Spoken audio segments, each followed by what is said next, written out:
Witam Państwa bardzo serdecznie na Hello and welcome to our 2020 Personalized Health Index conference. I would like to welcome the Polish expert panel on the 2020 Personalized Health Index and present the esteemed experts who are here with us today. Małgorzata Gałązka-Sobotka, Director of Economics, Head of the Institute of Healthcare Management at the Łazarski University. Professor Ryszard Gellert, Director of the Center for Postgraduate Medical Education. Dr. Beata Jagielska, President of the Polish Coalition of Personalized Medicine, Head of Oncological Diagnostics, Cardiological Oncology and Palliative Medicine Clinic at the National Institute of Oncology, International Research Institute in Warsaw. Mr. Wiktor Janicki, General Manager at Roche Poland, and Ms. Krystyna Wechman, President of the Polish Cancer Patient Coalition. I will now take around 10 minutes to present results of the 2020 Personalized Health Index and also to discuss the works of the Polish expert panel held over the course of the last few weeks. And I would like to underline that the 2020 Personalized Health Index is the fifth consecutive Future-Proofing Healthcare Index, a project supported by Roche and held on a European level. Although this year countries from outside Europe, meaning Canada, Israel and Turkey, also joined the index for the first time. In 2018, the Sustainability Index and the Breast Cancer Index were created. In the latter index, Poland was ranked 21st out of 28 countries. The comparisons were based on publicly available data and publications, and the situations of different countries were assessed with regard to specific measures and indicators adopted for the index. In 2019, the second edition of the Sustainability Index and a Multiple Sclerosis Index were implemented. Poland took 23rd place out of 30 countries, and in the Multiple Sclerosis Index, Poland took 19th place. This shows that even in a system such as the Polish system, which does not perform that well, at least in various rankings, it is possible to improve management in a specific disease, in a specific therapeutic field, through a series of consistent and measurable steps. And this year's index, that is the Personalized Health Index, covered 34 countries, as already mentioned, both European and some non-European countries. Moving on. The Personalized Health Index, as a European initiative, was created by the European Expert Panel, which was made up of experts from many different fields. They included mostly patient representatives, former health ministers, geneticists, ethicists, as well as oncologists. And here I would like to underline that Poland has been distinguished for the second time in the preparation of indices, because Beata Jagielska, Doctor of Oncology from Poland, was invited to this European panel of experts, representing not only oncology, but also our countries. And let me remind you that last year works on the development of the Multiple Sclerosis Index were participated by Dominika Czarnota-Szałkowska, representing the Polish Multiple Sclerosis Society. And here you can see the structure of the results for the 2020 Personalized Health Index. I will be discussing each of the 4 vital signs broken down by specific measures.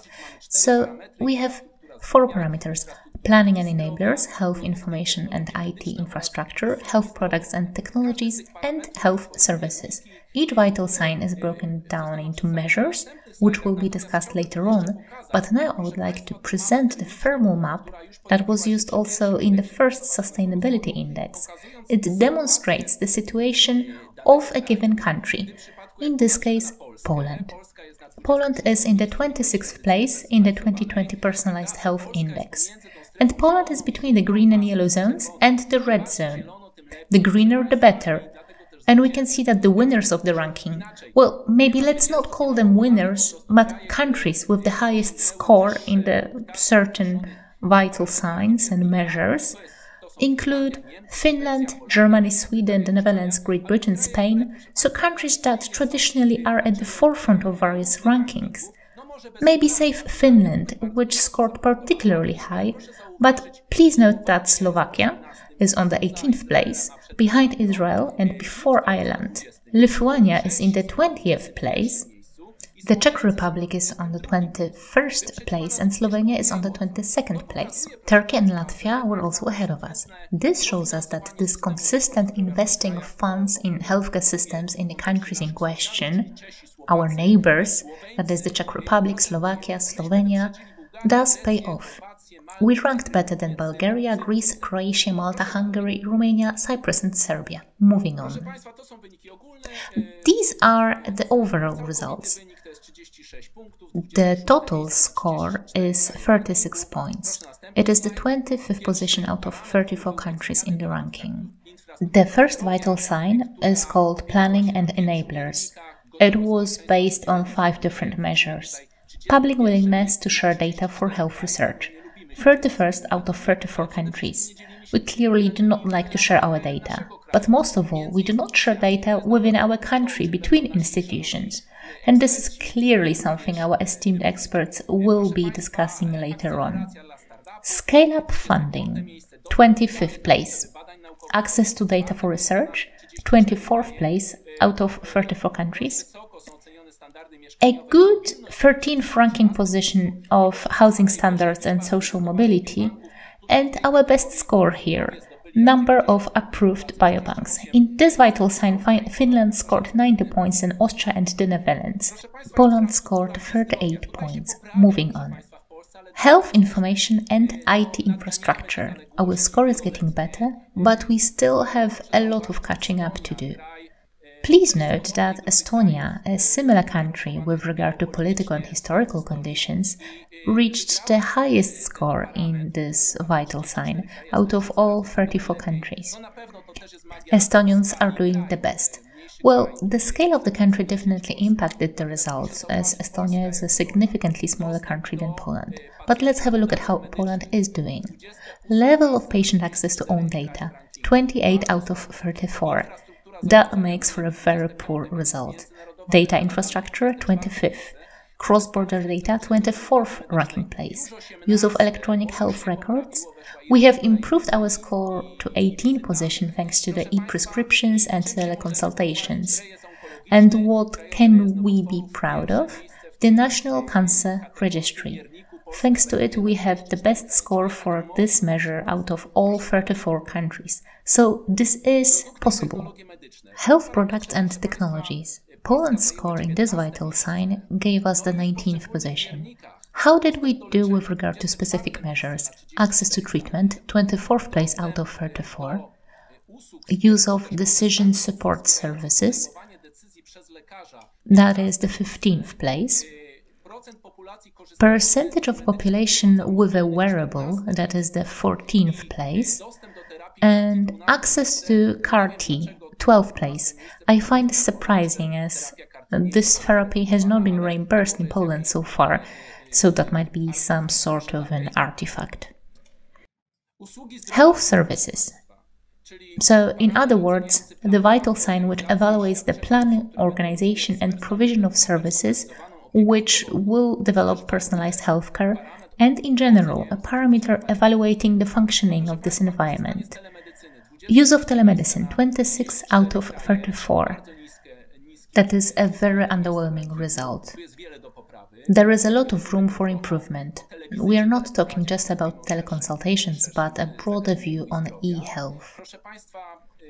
Use of patient portals, the 14th place.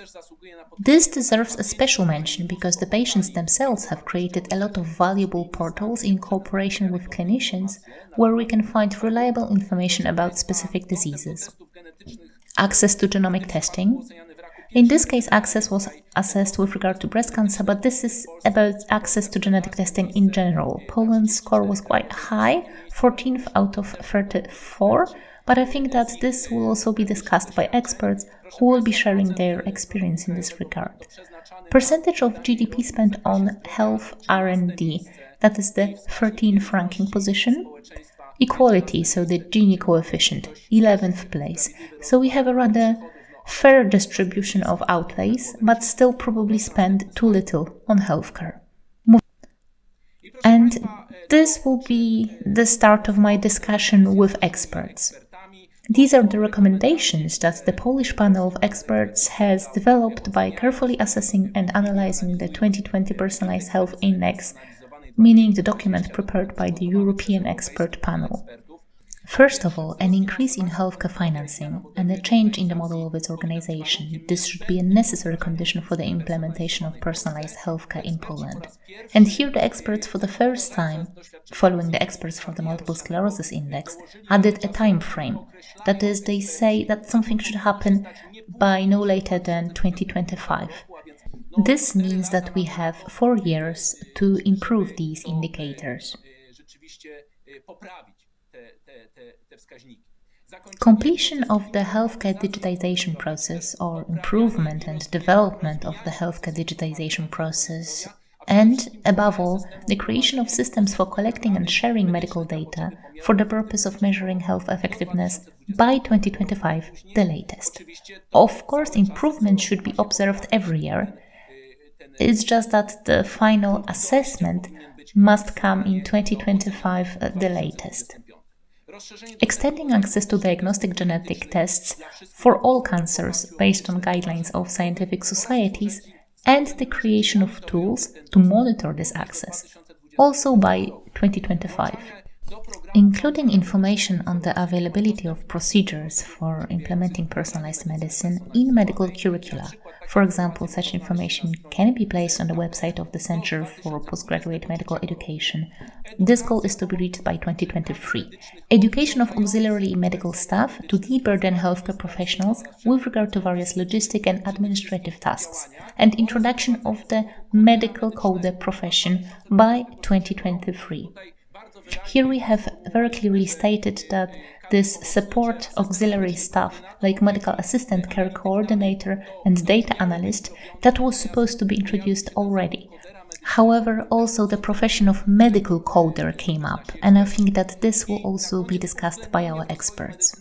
And finally, the inclusion of the patient's perspective in the development of personalized medicine. This means access to medical data and partnership communication between the doctor and the patient.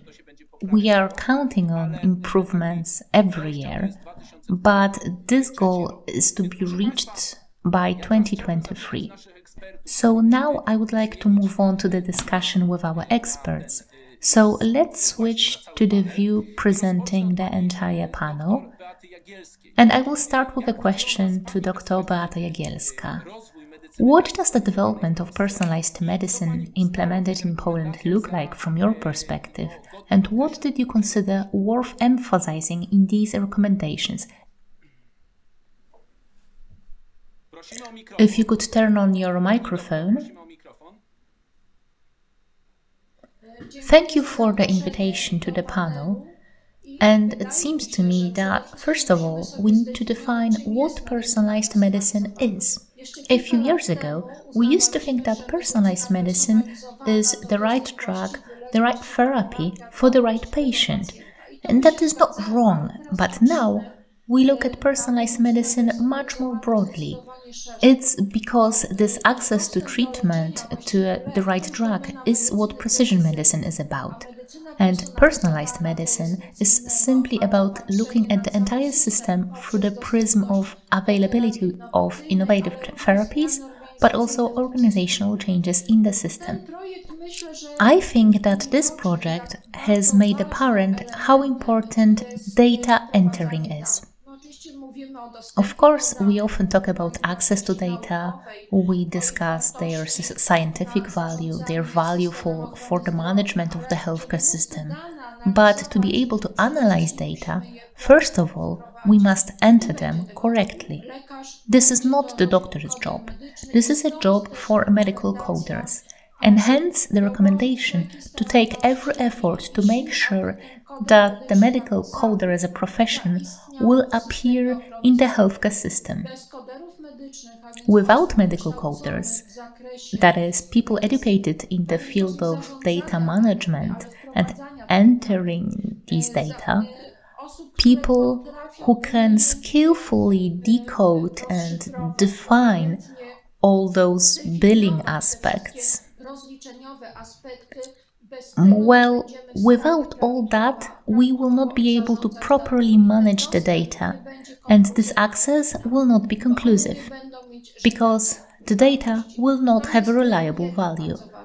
This is one very important element. Personalized medicine has shown us the importance of elements affecting access to innovative treatment. Here I mean molecular diagnostics. And I think that this element is worth boasting about, because in 2017 we managed to introduce separate funding for molecular diagnostic tests, one that allows the implementation of diagnostics at a world-class level. It is worth to make use of these elements, but unfortunately we are not doing that well in this department. Hence, another recommendation, that is to disseminate, for example on the website of the Center for Postgraduate Medical Education, of the up-to-date information about possibilities of using diagnostic services in oncology, and not only, services that will affect access to innovative treatment and what innovative treatment is available in Poland here and now, and therefore keeping the data up to date. Thank you. If you could also comment on the third recommendation, because the Polish expert panel clearly underlined the need to expand access to diagnostic genetic testing to all cancers based on guidelines of scientific societies, and the need to create tools for monitoring this access. So how would that look like? Well, increased access means expanding the list of diagnoses for which costs of genetic diagnostic tests are financed. This is currently done under the DILO card, but that doesn't include all cancers, like pancreatic cancer, and not all service ranges are covered, like general surgery, where a cancer patient with, let's say, colon cancer is operated on, but unfortunately, it is not possible to cover the cost of genetic diagnostic tests. So the recommendation is that this molecular diagnostic, genetic diagnostics, should be carried out for all diagnoses for which the society recognize such a need, not only as a predictive factor, but also as a prognostic factor. This also leads us to lung cancer, the biggest killer in Poland, a cancer which really takes its toll, where diagnostics comes too late, and where we need information about both prognostic and predictive factors. Hence the need for complete molecular diagnostics. The manner of monitoring? Definitely yes. We already have some experience in this regard due to our report prepared in cooperation with the National Health Fund. It unfortunately depicts that even if the patient has been tested, the waiting time for treatment initiation is far too long. Therefore, close monitoring of both the test performance itself and the method of performing tests, which should be done by certified centers. And so those that guarantee reliability of testing, not just the right equipment, but also experience is required. And of course, the critical aspect, time. We have the tools, and standards will also be created. At the moment we have recommendations, and this is the subject of ongoing works. So the tools are there, but we must implement them as soon as possible, bearing in mind that we are talking about access to very expensive, cost-generating therapies. So the patient who is to receive the services must be very well defined, thanks to properly performed morphological examinations and molecular diagnostics. This guarantees that we treat the right patients, those who will benefit the most from innovative treatment.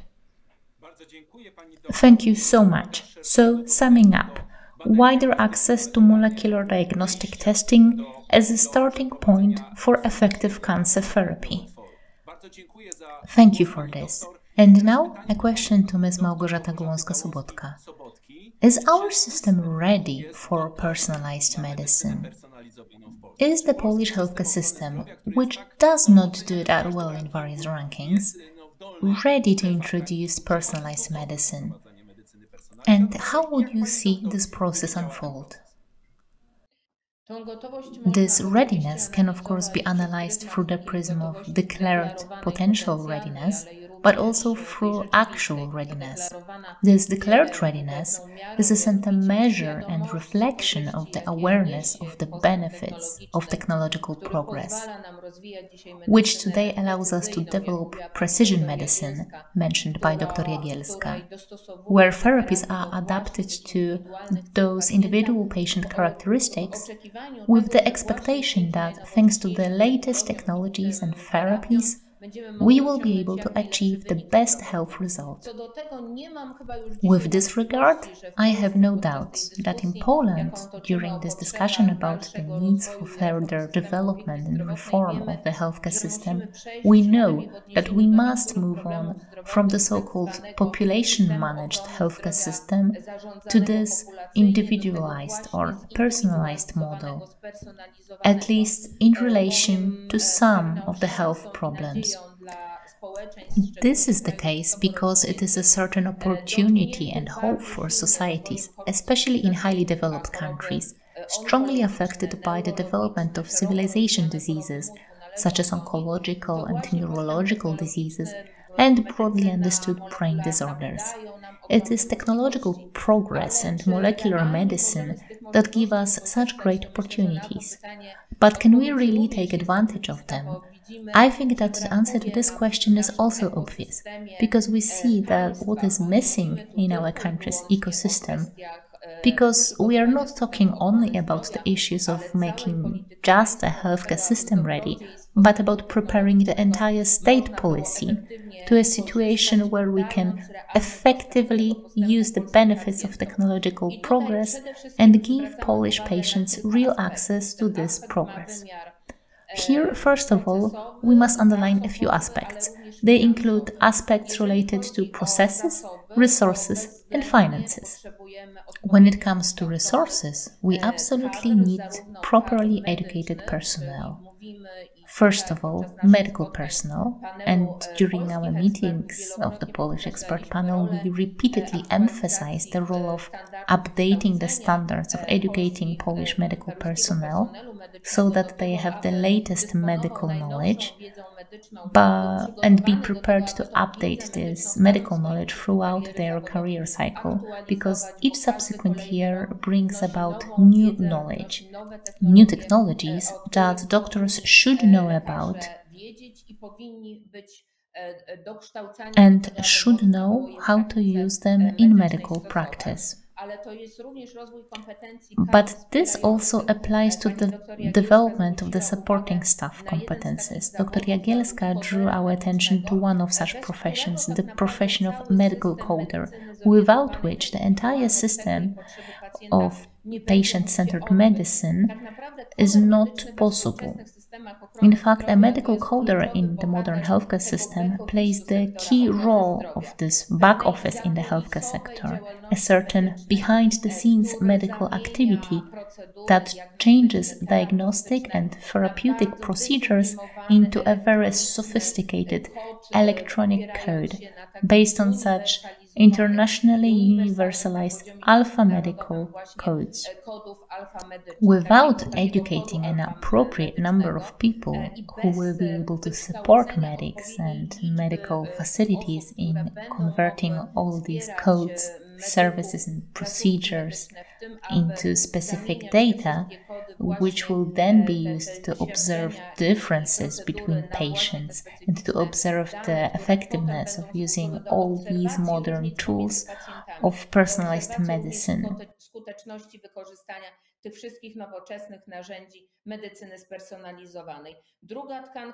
The second pillar is definitely the process aspect, so tools with which we will be able to collect a lot of data.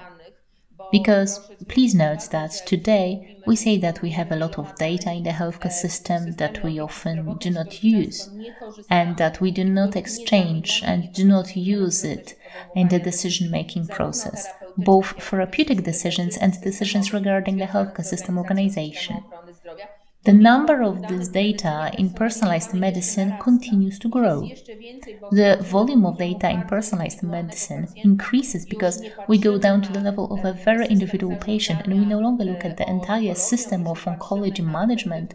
We no longer look at the effectiveness of caring for patients with lung cancer, but we look at and compare the effectiveness of caring for a very specific person. Therefore, we certainly need to develop and invest in the system of broadly understood medical registries, which, however, will not be associated with increasing reporting obligations of the medical personnel who are already burdened with administrative work. Instead, they will integrate all data intelligently and rationally so that the one record rule can finally be implemented, where a certain data can be entered only once in the Polish system, because all those who need it naturally collect these data to all registries and have the option of processing them to draw conclusions on effectiveness and also on progress, also scientific progress. Because these data are used not just to assess the effectiveness of treatment of a specific patient, assess the effectiveness of this process, but also for further scientific research. And the third pillar, without which personalized medicine absolutely cannot be developed, is ensuring adequate financial resources. It has already been mentioned, and I think that it will be said again, that personalized medicine and modern innovative diagnostic and therapeutic technologies unfortunately are associated with very high costs. Here we are dealing with the fact that the concept of rare diseases or the concept of orphan technologies begins to be used more and more technologies are dedicated to very narrow groups of specific patients, which means that this cost-effectiveness threshold for this technology is much higher than the technologies used for large populations. The healthcare systems, the Polish system included, must prepare for these needs in the field of personalized medicine to be sustainable without increasing health costs, without building awareness among patients and recipients of these technologies, who are ready to spend more and more on health goals. Without doubt, it will not be easy for us to take advantage of all the benefits of the personalized medicine concept, which is much broader than this narrow view of precision medicine, and which shows a new approach to patient care, taking into account their individual needs and expectations. Thank you very much. You have mentioned personnel. This leads me to my question for Professor Ryszard Gellert.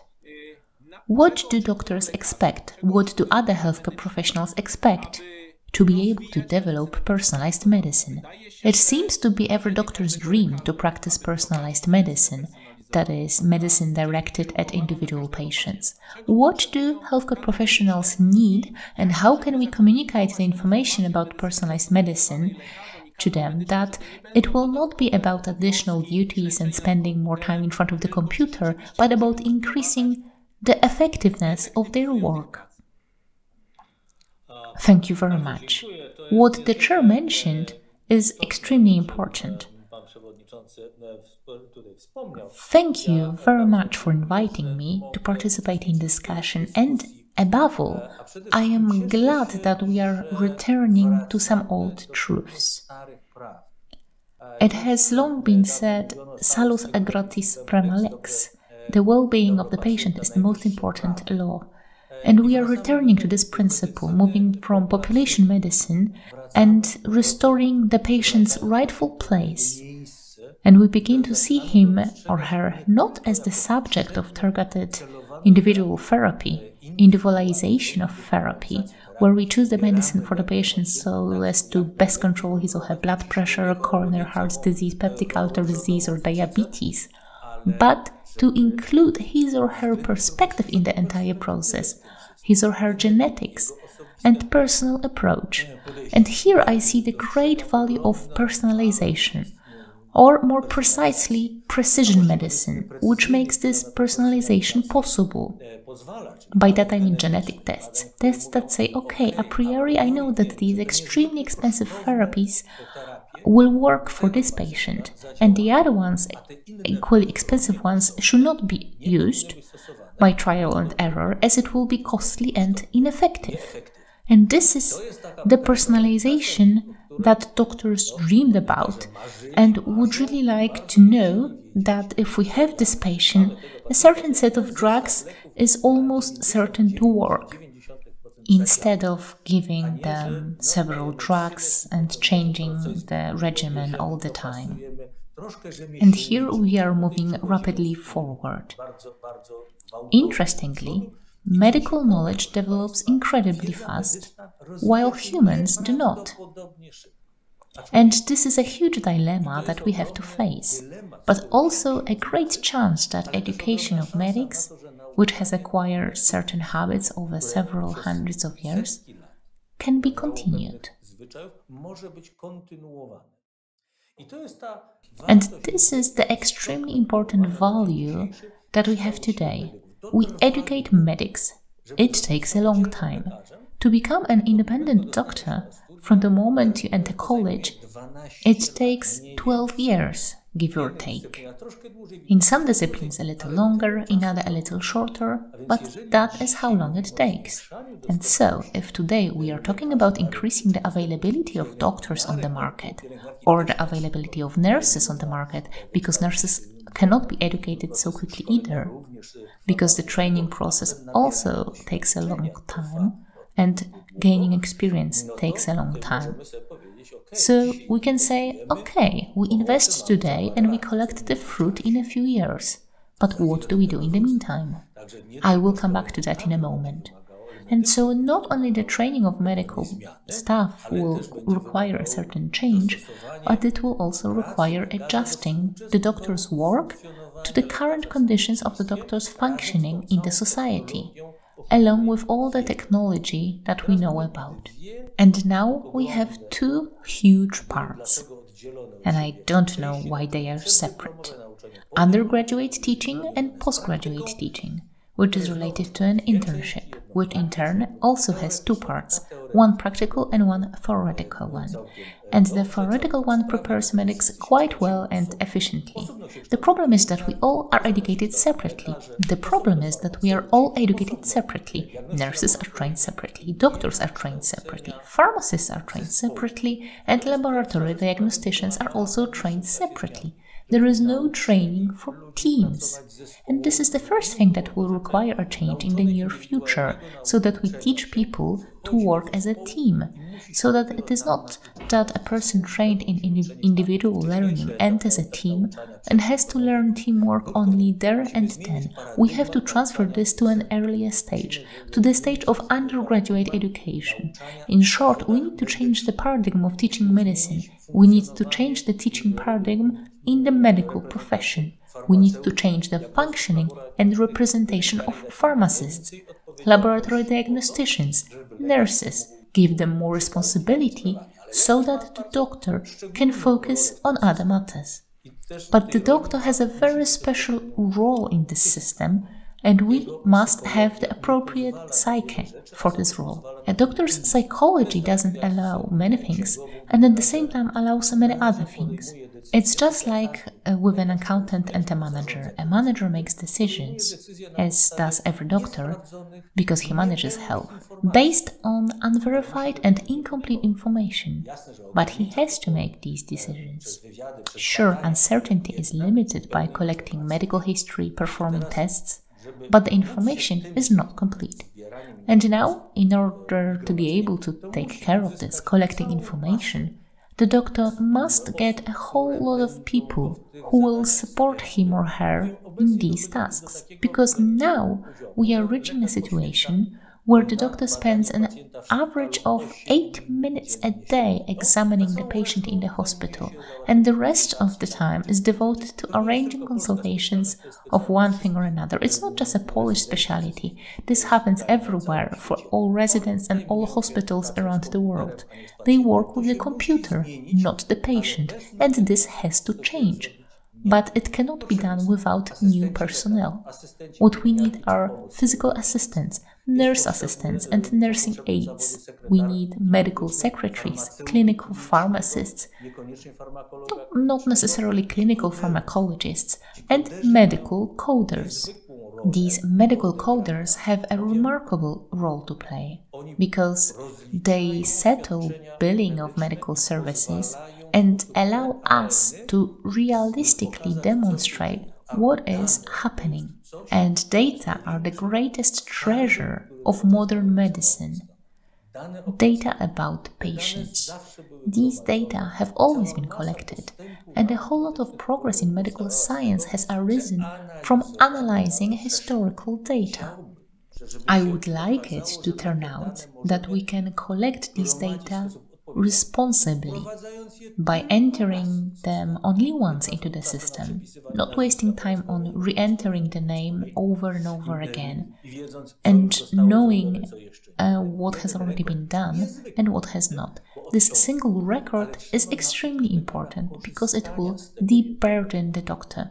But we have to teach the doctors how to use that single record. Not only that, knowledge changes and technologies change, and no doctor, even one who has obtained a specialization, can stop learning, because there is always something new happening. Patients come and talk about new drugs, talk about new methods, always something new on the internet, backed by evidence or not. And doctors have these data, but often a very simple thing is missing. There is no information on where to get a specific technology, how can a patient get it, because this knowledge is often missing. And therefore, I would like to thank Dr. Jagielska very much for saying that we can put some things on the internet, for example, on the website of the Center for Postgraduate Medical Education. Yes, of course, they can be posted there.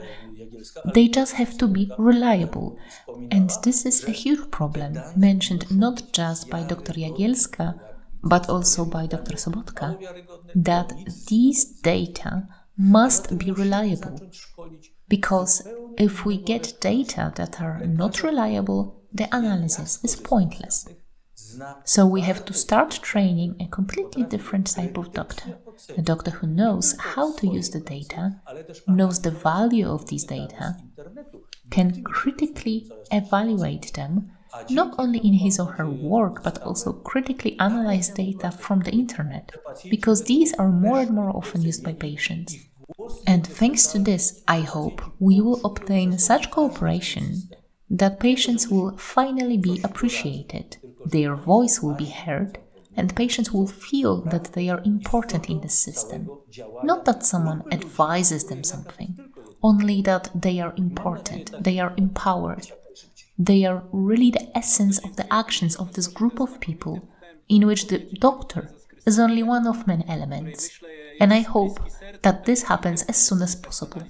Thank you, Professor. This is an excellent introduction to the speech of Krystyna Wechman, to whom I think the Personalized Health Index, that is an index of patient-centered medicine, is so important. And the question for President Wechman is, what conditions, from the patient's perspective, should be met, and what must happen for personalized medicine to be more than just a slogan? Thank you very much for the opportunity to participate in the panel, and also for the fact that I could be a part of the team with outstanding experts in preparing recommendations and responding to the index results, which enriched my knowledge from the patient's perspective a great deal. And from the patient's perspective, One important element is the introduction of learning how to communicate the therapeutic process strategy between the doctor and the patient as a guarantee of implementing personalized medicine throughout the entire treatment plan. As for the definition of personalized medicine, I think it is a concept aimed at understanding individual differences between patients suffering from the same disease, while taking into account the complexity of various diseases. Thanks to this knowledge, we get the opportunity to tailor-make therapies suitable for specific individuals or certain groups of patients. It should be remembered that the patient is not only a sick person with his or her systems, organs, genome, but above all, a person who, despite the disease, has different experiences, life stories, beliefs, and feelings. And it should be emphasized that personalized medicine, or rather the people who practice it, must take into account not just the patient's body, but also his or her perspective as a person, as a patient. Dr. Jagielska emphasized a slightly wider aspect, but I only focus on this patient aspect, with all his or her knowledge or lack thereof, anxieties, expectations, or needs. Therefore, when we discuss or summarize the index, it is reasonable that we do not overlook the issues of the doctor-patient relationship, which, despite its inequality, may be a partner relationship with a human face. Therefore, it is important to raise the topic of medical communication, including it, which is happening now, but in baby steps, including it in medical undergraduate and postgraduate educational programs. It has been known for a long time that most of the cases brought to the patient ombudsman, with whom we stay in very close contact, do not concern problems resulting from substantive errors, but from misunderstandings in the patient-doctor communication, or, more generally, healthcare professionals and patient communication. Communication skills of the members of interdisciplinary teams can be allies in the treatment process, and undoubtedly, they also have a strong influence on the motivation to undertake treatment, on the involvement of patients in the treatment, especially its effectiveness. It should be kept in mind that an important element of the medicine we are discussing now is combining two perspectives, professional and human, of the doctor and of the patient. Only then can we actually talk about personalizing the therapeutic process.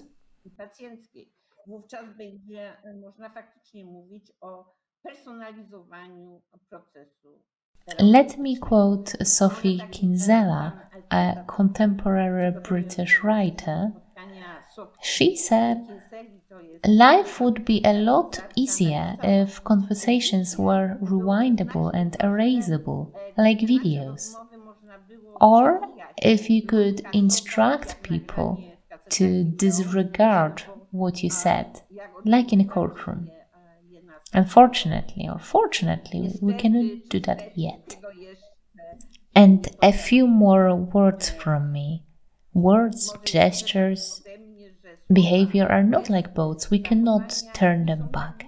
But thanks to education, professionalism, and meetings like ours, we can make these boats run along a more safe current, a current of highly specialized effective medicine, and contribute to the stream of effective therapy. Well, maybe this sounds all a bit grandiose, but after all, it's a conference, so I indulged in those quotes. Thank you. One more question to Ms. Wechman. Professor Gellert mentioned that doctors would like to devote more time to the patient. This declaration from the clinical community was also made by Dr. Jagielska. That is why we are talking about those auxiliary professions. However, would you be so kind as to comment on Poland's poor results in terms of patient access to medical data? Do you see a light in the tunnel here? Well, after the statements and the declarations that we heard today, that absolutely yes.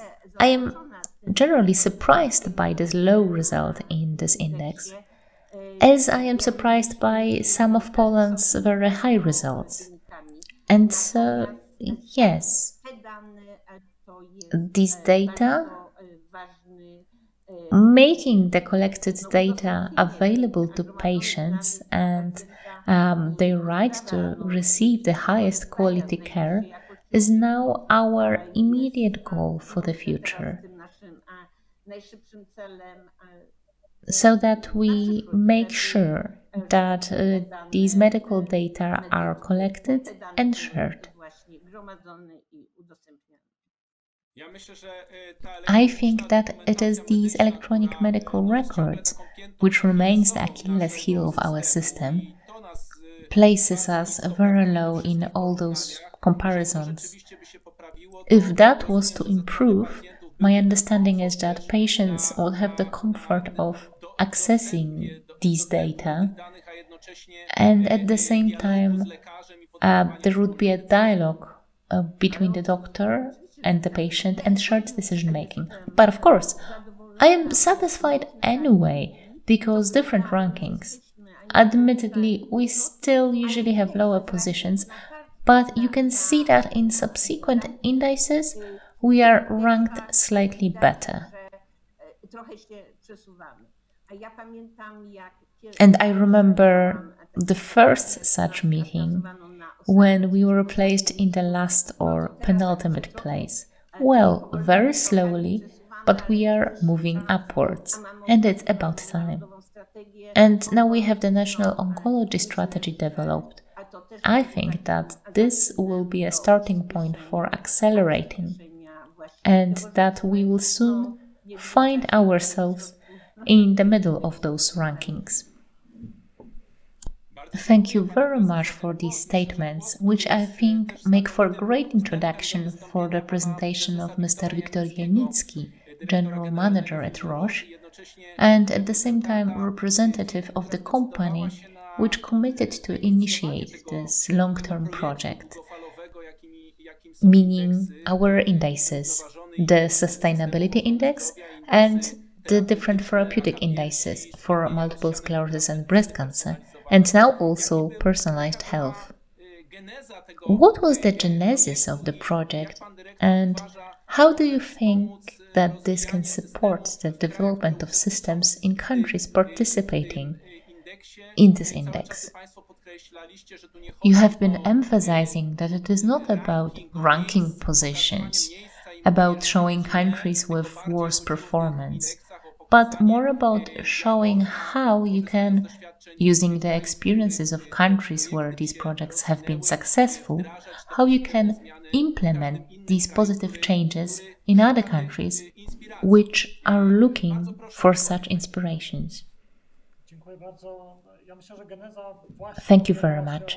I think that the genesis was based on an attempt to strip this discussion around healthcare systems and their development from emotions, and to base them as much as possible on specific data, that is, examining where today healthcare systems in different countries are, and providing inspiration for individual countries about what elements can provide the greatest development opportunities in a particular country.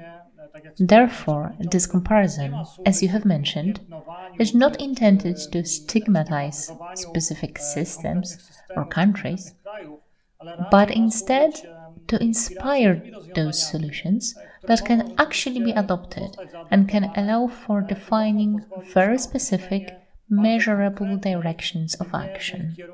The same idea as behind recommendations of the Polish expert panel. The idea is to precisely define these areas, these specific directions in which we can take actions today, so that in 3 to 5 years we have a situation in which we will be able to care for patients much better and more effectively. Because if we were to emphasize in one sentence about what these indices are about, then it is about constantly putting the patient at the center of the healthcare system and constantly striving for even better patient care.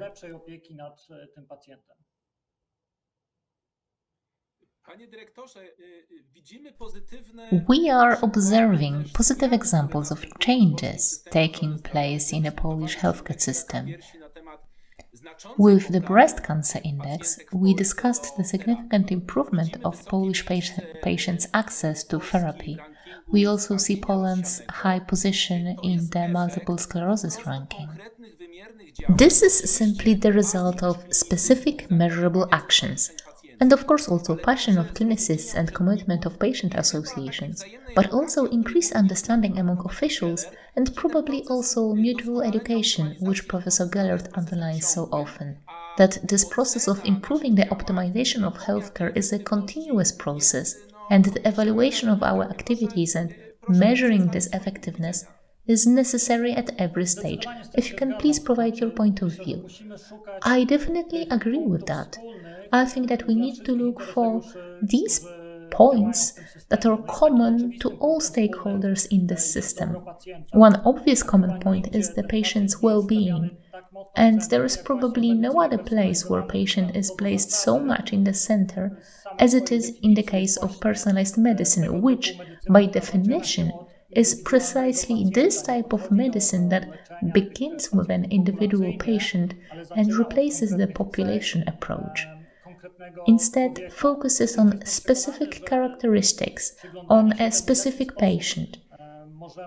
And therefore, I am convinced that looking at how we can improve, on the one hand, access to the data that allows us to understand the patient, and on the other hand, thinking about everything that clinicians have talked about today, that is, how to collect this data in a responsible manner, both from the perspective of the most optimal entering of these data into the system, but also from the perspective of giving patients confidence in how these data are collected and used.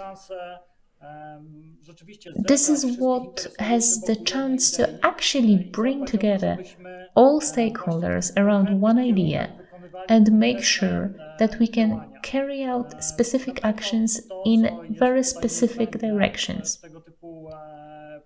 Without doubt, what is necessary in this type of projects is also what Dr. Gałązka-Sobotka mentioned, that is, adequate financing. We know that the data that are the basis for personalized medicine are an extremely important value and is what constantly drives the progress of medicine.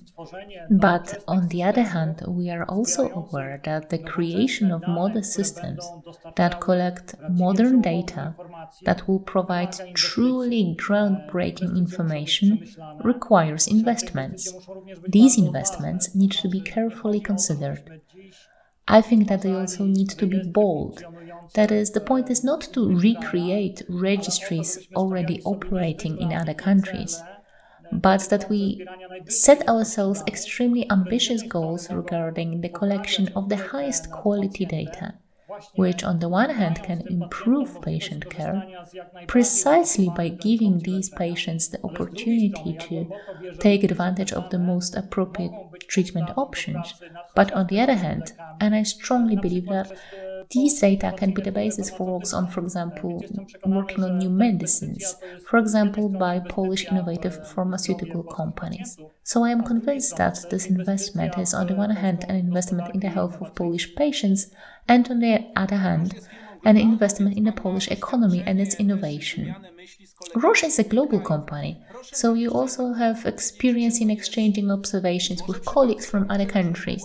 Please tell us if this is maybe a coincidence or a rule that These rankings are headed by countries that have adequate financing and very well prepared personnel, which is the consequence of adequate funding. I mean, for example, nurses and support staff. And of course, the IT system, which is the bloodstream of data transmission. Please comment on the high position of the Czech Republic, Slovakia and Slovenia in each ranking. I think that it is no coincidence that a certain set of countries, let's call them Scandinavian countries, performs well in all these rankings. They are on the one hand equipped with a high level of financing, and on the other hand they have very well organized value-based healthcare systems which are based on measuring the quality of medicine or the quality of care around patients, and thus also ensuring the right personnel, both strictly clinical staff and the supporting staff, so that clinicians can completely focus on the patient and not on administrative procedures. Dr. Jagielska mentioned the need for medical coders. It is definitely worth thinking about allowing doctors to focus on treating and leave the other processes to other professions. So this is absolutely no coincidence. We can see that the high level of financing, but also putting the funds to good use, is the key to success. And keeping the right proportions, our southern neighbors also managed to do it in their own way. That is, even if the level of expenditure is not as high as in Scandinavia, and even if these processes are not as well organized, the last 30 years were used very efficiently to improve these healthcare systems gradually, following the example of the best practices from northern countries.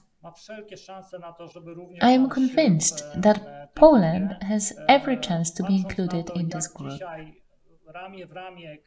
Looking at how today, side by side, clinicians, patients associations and experts on the healthcare system, but also public decision makers, all these people work to better coordinate and make better use of resources and build a more and more effective system. That way, I am convinced that Polish patients will also have a chance to benefit from similar quality of care. Thank you very much, and thank you to all of you, honorable experts, for your statements. As a summary, let's have a look at the recommendations.